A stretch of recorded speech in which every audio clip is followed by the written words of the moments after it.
Salam guys, selamat datang ke saluran Viral News Malaysia. Video kali ini berkenaan bisnes viral modal rendah untung besar, iaitu bisnes air tebu.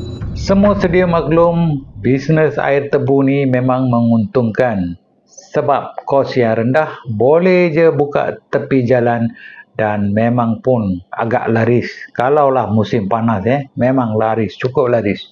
Kalau dulu mesin-mesin perah jus tebu ni mahal sehingga mencecah ribuan ringgit sampai 2-3 ribu. Tapi kini boleh je beli bawah 500 ringgit. Yang jenis manual boleh pakai tangan untuk perah jus.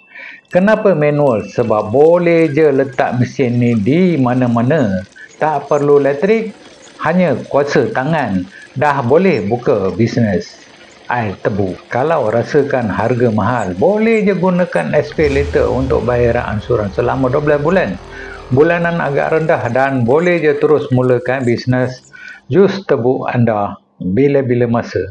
Saya dah sediakan beberapa mesin manual. Anda boleh pilih ataupun anda beli yang mana anda rasakan sesuai untuk diri anda.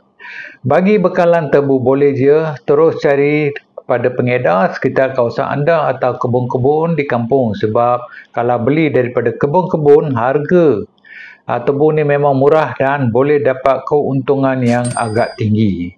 Kalau anda nak mulakan bisnes selain bisnes jus tebu ni, anda boleh tonton video saya yang terdahulu mengenai bisnes popcorn dekat iInfo dekat sini.